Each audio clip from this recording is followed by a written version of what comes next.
വൃശ്ചിക മാസത്തിലെ കാർത്തിക ദേവിയുടെ ജന്മനാളാണ്. ദേവിയുടെ പിറന്നാൾ ഭക്തർ തൃക്കാർത്തികയാണ് കൊണ്ടാടുന്നത്. ഈ വർഷം ഇത് വരുന്നത് ഡിസംബർ 4 വ്യാഴാഴ്ചയാണ്. ഈ ദിവസം നവരാത്രി പോലെ തന്നെ പ്രധാനമായതിനാൽ ദുർഗ, ഭദ്രകാളി, മഹാലക്ഷ്മി ദേവീ ക്ഷേത്രങ്ങളിൽ ഈ ദിവസം പ്രാധാന്യമുള്ളതാണ്.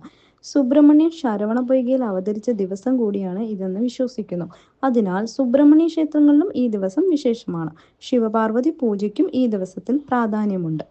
ഈ ദിവസം വീടും പറമ്പും വൃത്തിയാക്കി സന്ധ്യയ്ക്ക് കാർത്തിക ദീപം കത്തിച്ച് തൃക്കാർത്തിക കൊണ്ടാടാം. സകല ദുരിതങ്ങളും കാർത്തിക വിളക്കുകൾ കത്തിച്ചാൽ ഇല്ലാതാകും എന്നാണ് വിശ്വാസം. തൃക്കാർത്തിക ജ്ഞാനത്തിന്റെയും ആഗ്രഹ സാഫല്യത്തിന്റെയും ശുഭത്വത്തിന്റെയും പ്രതീകമാണ്. ഈ ദിവസം നവരാത്രി പോലെ തന്നെ പ്രാധാന്യമുള്ളതാണ്.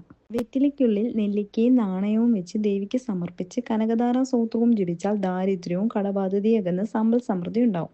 തൃക്കാർത്തിക ദിവസം സന്ധ്യയ്ക്ക് മൺചിരാതിൽ ദീപം കൊളുത്തി വെക്കുന്നത് ഐശ്വര്യപ്രദമാണ്. കുടുംബസുഖത്തിനും കുടുംബാഭിവൃദ്ധിക്കും ഇത് വളരെയേറെ നല്ലതാണ്.